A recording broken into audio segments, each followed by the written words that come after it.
عباده الذين اصطفى أما بعد وقال النبي صلى الله عليه وسلم إن الدنيا حلوة خضرة وإن الله تعالى مستخلفكم فيها فاتقوا الدنيا واتقوا النساء أو كما قال النبي صلى الله عليه وسلم۔ میرے محترم دوستو، عزیزو، بزرگو،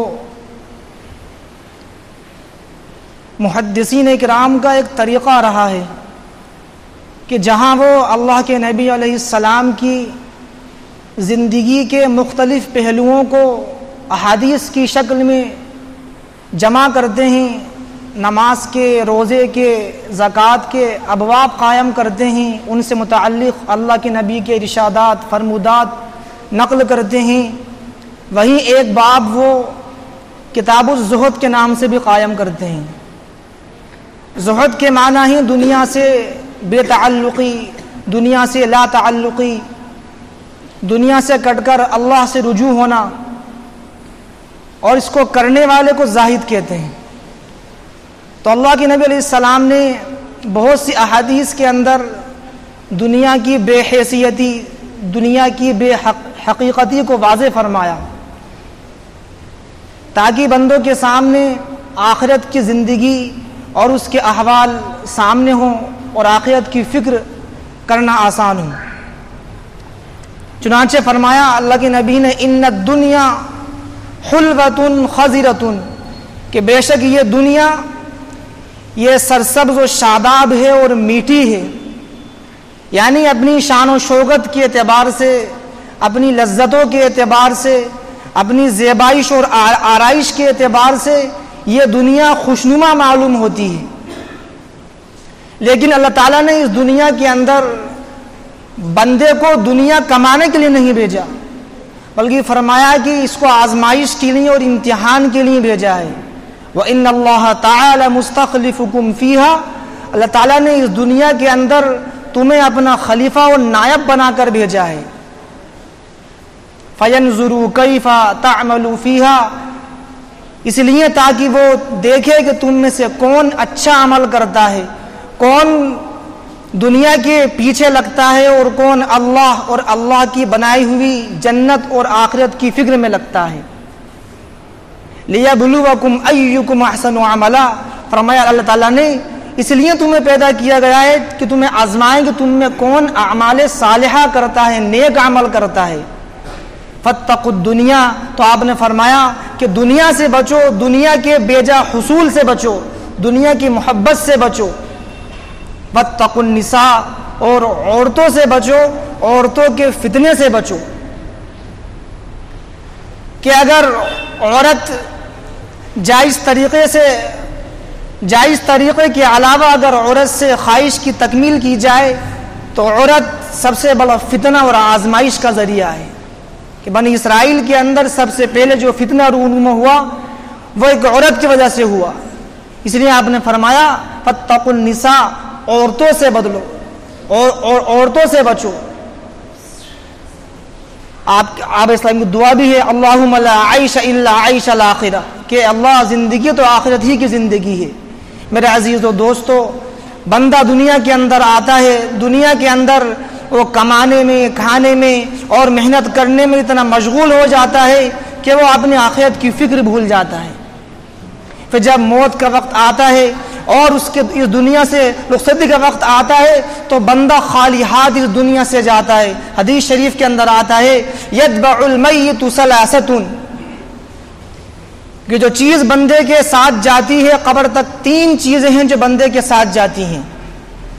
یتبع المیت ثلاثۃ یرجع اثنان ویبقى واحد، فرمایا اللہ کے نبی نے دو چیزیں ایسی ہیں کہ جو واپس آ جاتی ہیں اور ایک چیز ایسی ہے جو بندے کے ساتھ رہ جاتی ہے، اہلہ ومالہ، اس کے اہل و عیال اور اس کا مال و اسباب۔ یہ دو چیزیں ایسی ہیں کہ جو بندے کے قبرستان سے واپس لوٹ آتی ہیں، کہ جن کے لیے اس نے محنتیں کی، اس نے مشقتیں اٹھائیں، صبح سے شام تک اور شام سے صبح تک، سردیوں میں گرمیوں میں بارشوں میں اور ہر حال میں اس نے اپنے عزیزوں کے لیے، گھر والوں کے لیے اور اپنے رشتہ داروں کے لیے اس نے محنتیں کی، مشقتیں کی۔ اللہ کے نبی نے فرمایا قبر تک اس کا ساتھ کوئی نہیں دیتا۔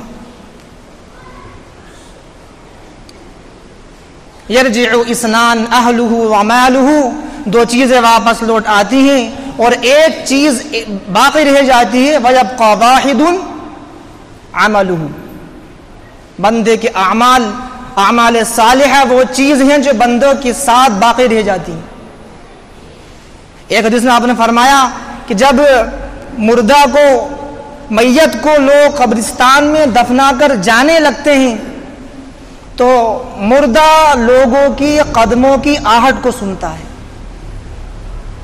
اور یہ اس لیے سنائی جاتی ہے کہ وہ اس چیز کا مشاہدہ کر لے، اس چیز کو دیکھ لے کہ دنیا سے جس سے اس کی محبتیں تھیں، جس سے اس کے تعلقات تھے، جس بیٹے کو وہ عزیز سمجھتا تھا، جس باپ کو وہ محبت کی نگاہوں سے دیکھتا تھا، جس دوست کو وہ اپنا پرسان حال سمجھتا تھا، وہ تمام کوئی اس کا ساتھ نہیں دیتا۔ فرمایا اللہ کے نبی نے بندے کے اعمال ایسے ہیں جو اس کے ساتھ دیتے ہیں۔ اگر اس کا عمل اچھا ہے، اس کی زندگی اطاعت والی ہے اور اللہ کے نبی کے طریقے کو مان کر زندگی اس نے گزاری ہے، تو فرمایا کہ وہ جو جنت، وہ جو قبر ہے، القبر روضۃ من ریاض الجنہ، قبر اس کے لیے جنت کے باغوں میں سے ایک باغ بن جائے گی کہ تحت نگاہ وہ قبر وسیع ہو جاتی ہے، اس کے اعمال کے نور سے وہ قبر منور ہو جاتی ہے اور وہ قبر روشن ہو جاتی ہے، اور اس قبر کے اندر اللہ تعالیٰ جنت کی کھڑکیاں کھول دیتا ہے، جنت کی خوشبوئیں، وہاں کی نعمتوں سے بندہ محظوظ ہوتا رہتا ہے۔ اور اگر نافرمان بندہ ہے، اللہ کی اطاعت سے ہٹ کر غیروں کی اطاعت کرنے والا بندہ ہے وہ، تو فرمایا اب الحفرۃ من حفر جہنم، کہ وہ قبر کا گڑھا اس کے لیے جہنم کے گڑھوں میں سے ایک گڑھا بن جاتا ہے۔ اللہ تعالیٰ میری آپ کی، ہم تمام کی عذاب قبر سے حفاظت فرمائے۔ میرے دوستو عزیزو، اس دنیا کی زندگی دھوکہ ہے۔ اللہ کے نبی نے مختلف مثالیں دے کر اس چیز کو واضح فرمایا۔ آپ نے ایک مثال سے اس بات کو واضح فرمایا۔ آپ نے صحابہ سے فرمایا کہ یؤتی بانعم اہل الدنیا من اہل النار یوم القیامہ، کہ قیامت کے دن اللہ تعالی جہنمیوں میں سے ایک شخص کو لائے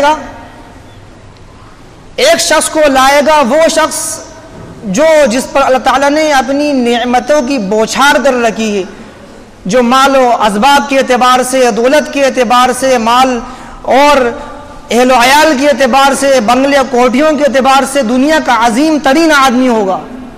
اب آپ غور فرمائیں، جب سے دنیا قائم ہوئی ہے تب سے لے کر اور قیامت کے دن تک جو سب سے زیادہ خوشحال آدمی ہوگا، اللہ تعالیٰ اس کو بلائیں گے اور فرشتوں سے کہیں گے کہ اس کو جہنم میں غوطہ دے کر لاؤ۔ چنانچہ فرشتے جائیں گے، اس کو جہنم میں غوطہ دے کر لائیں گے۔ جس آدمی نے اپنی پوری زندگی نعمتوں میں گزاری، راحت اور آرام کے اندر گزاری، عیش و عشرت کے اندر گزاری، اللہ پوچھیں گے اے میرے بندے، کیا تو نے کوئی راحت دیکھی ہے؟ کیا تو نے کبھی سکون حاصل کیا ہے؟ کیا تو نے کسی نعمت کا مزہ چکھا ہے؟ وہ بندہ کہے گا جس نے اپنی پوری زندگی دکھ و تکلیف کا منہ نہیں دیکھا، وہ کہے گا لا واللہ یا رب، اے میرے پروردگار، میں نے تو کبھی راحت، سکون اور چین کی شکل تک نہیں دیکھی۔ کہ راحت کیا چیز ہوتی ہے؟ کہ جہنم کے ایک غوطے سے، جہنم کی چند ساعت وہاں گزارنے کے بعد وہ گیا کہ دنیا کی ساری نعمتوں کو بھول جائے گا۔ ایسی اذیت، ایسی تکلیف، ایسی مشقت اور ایسے خطرناک جہنم کے احوال ہیں۔ اور اس کے برعکس ایک آدمی کو پیش کیا جائے گا کہ جو دنیا کے اندر فقر و فاقے کے اندر رہا ہوگا، جو دنیا کے اندر قسم پرسی کے عالم میں رہا ہوگا، غربت کی حالت میں رہا ہوگا، مصائب، پریشانی اور ہر قسم کی وہ دکھ درد سے وہ گزرا ہوگا، اور اس نے سکون کی اور راحت کی شکل کبھی نہ دیکھی ہوگی، اس کو لایا جائے گا اور اللہ تعالیٰ فرشتوں سے کہے گا کہ اس کو جنت کا ایک چکر لگوا کے لاؤ۔ چنانچہ فرشتے جائیں گے، اس کو جنت کا ایک چکر لگوا کر لائیں گے۔ اللہ تعالیٰ کہے گا اے میرے بندے، کیا تو نے دنیا میں کبھی کوئی دکھ دیکھا ہے؟ کیا تو نے دنیا میں کوئی تکلیف دیکھی ہے؟ کہے گا لا واللہ یا رب، نہیں ہے میرے پروردگار، میں نے دنیا میں کبھی کسی دکھ کو دیکھا ہی نہیں، میں نے کسی تکلیف کو دیکھا ہی نہیں، میں نے کسی مشقت کا سامنا ہی نہیں کیا۔ تو دنیا کی ایسی عظیم ترین نعمتیں، آخرت کی عظیم ترین نعمتیں دنیا کے مقابلے میں ہیج در ہیج ہیں، جن کی کوئی حقیقت نہیں۔ اللہ کے نبی علیہ السلام ایک مرتبہ صحابہ کے ساتھ تشریف جا رہے تھے، آپ نے دیکھا راستے کے اندر ایک مردار بکری کا بچہ پڑا ہوا ہے۔ آپ علیہ السلام نے اس مردار بکری کے بچے کا کان اٹھایا اور صحابہ سے فرمایا تم میں سے کون اسے 1 درہم میں خریدے گا؟ صحابہ نے عرض کیا اے اللہ کے نبی علیہ السلام، یہ تو مردار بچہ ہے، بے وقعت ہے، اس کی تو کوئی قیمت کیا لگائے گا، یہ تو بے حیثیت ہے۔ آپ نے فرمایا اچھا اس کو مفت میں کون لے گا؟ صحابہ نے فرمایا، عرض کیا اللہ کے نبی، یہ ایک بے حیثیت چیز ہے اور عیبدار چیز ہے، اس کے کان چھوٹے ہیں اور جو ہے یہ مردار ہے، اس کی کوئی قیمت ہی نہیں۔ پھر آپ نے فرمایا کہ تمہارے نزدیک جو قیمت اس بکری کے مردار بچے کی ہے، جو حیثیت اس مردار بکری کے بچے کی ہے، اللہ کے نزدیک دنیا کی حیثیت اتنی بھی نہیں کہ اگر اللہ کے نزدیک اس دنیا کی اہمیت ہوتی تو اللہ تعالیٰ کسی کافر کو پانی کی گھونٹ بھی نہیں پلاتے۔ میرے عزیزو دوستو، صحابہ کی زندگی ان واقعات سے بھری پڑی ہے کہ صحابہ کے دل میں دنیا کا کوئی شائبہ ہی نہیں تھا۔ حضرت ابو عبیدہ رضی اللہ عنہ ایک علاقے کا ان گورنر بنایا گیا۔ حضرت عمر کی حکومت کا زمانہ ہے۔ حضرت عمر گئے اور ان سے ملاقات کی اور ان کا حال دیکھا، جا کے ان کی کوٹلی میں گئے تو دیکھا وقت کے گورنر ہیں، وقت کے بادشاہ، وقت کے عظیم ترین مرتبے پر فائز ہیں۔ جا کر دیکھا ایک کونے میں تلوار لٹکی ہوئی ہے، کمان لٹکی ہوئی ہے اور اس کے علاوہ کوئی سامان نہیں۔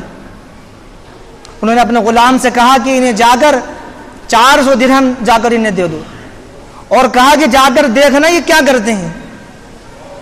اب آپ غور کریے، ہم آپ ہوتے تو کیا کرتے؟ اپنے استعمال میں لاتے، اپنے گھر والوں کے استعمال میں لاتے۔ انہوں نے اسی وقت سارے درہموں کو خیرات کر دیا، کہا اپنی باندھی سے یہ چند درہم، 5 درہم فلاں کو دے دو، 5 فلاں کو دے دو، 20 فلاں کو دے دو، اور پورے 400 درہم وہیں کے وہیں خرچ کر دی۔ ایک اللہ والے کے پاس 7 لاکھ درہم آئے، انہوں نے وہیں کھڑے کھڑے سارے کے سارے اللہ کے راستے میں صدقہ کر دیے۔ میرے عزیز و دوستو، اللہ تعالیٰ نے اس دنیا کو بہت مختصر سی چیز بنایا ہے۔ آج ہماری تگودو، آج ہماری محنتیں اس دنیا کی خاطر لگی ہوئی ہیں۔ اللہ نے فرمایا الکیس ملدان نفسہ، سمجھدار و عقل مند وہ ہے جو اپنے آپ کا محاسبہ کرتے رہے، وہ دیکھے کہ میں نے کتنے اعمال کیے جس سے میرا رب راضی ہو جائے گا، اور کتنے اعمال ایسے کیے جن سے میرا رب ناراض ہوگا۔ والعاجز من اتبع نفسہ ہواہا، فرمایا کہ بے بس اور عاجز شخص وہ ہے کہ جو دنیا کے پیچھے پڑا رہے صبح سے شام تک اور شام سے صبح تک، اس کا مطمع نظر اور اس کا مقصد زندگی صرف دنیا کا حصول ہو۔ فرمایا وہ عاجز ہے، بے بس ہے۔ وتمنا علی اللہ تعالی، اور وہ اللہ پر تمنائیں، اللہ سے امیدیں باندھے کہ اللہ مجھے بخشنے والا ہے، اللہ مجھے بخشنے والا ہے، اللہ میری مغفرت فرمانے والا ہے۔ وتمنا علی اللہ تعالی۔ اس لیے میرے عزیزو دوستو، اللہ تعالیٰ نے یہ زندگی دی ہے اعمال کرنے کے لیے، اس لیے علماء نے لکھا ہے کہ ہم 24 گھنٹے میں سے کچھ وقت نکال کر اپنا محاسبہ کریں، اپنا مراقبہ کریں کہ یہ زندگی چند روزہ ہے، مجھے عن قریب مر کے قبر کے پیٹ میں جانا ہے، اور اس کے بعد قبر میں جانے کے بعد منکر نکیر آئیں گے، جزا اور سزا ہوگی، اور میرے اعمال کے وقت مجھے میرے ساتھ جنت و دوزخ کا فیصلہ کیا جائے گا۔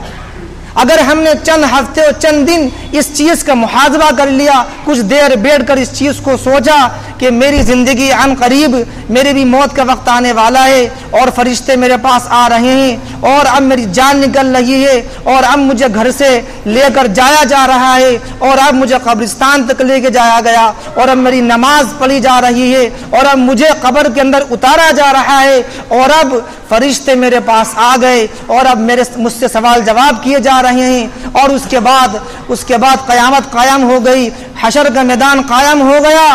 تو میرے عزیز و دوستو، اگر چند دن اس چیز کی مشق کر لیں گے تو انشاءاللہ تعالی ہمیں آخرت کی فکر، آخرت کی زندگی کی بنانے کی فکر پیدا ہو جائے گی۔ دعا ہے کہ اللہ تعالی مجھے بھی آپ کو بھی آخرت کی صحیح فکر کرنے کی توفیق عطا فرمائے۔ وآخر دعوانا الحمد للہ رب العالمین۔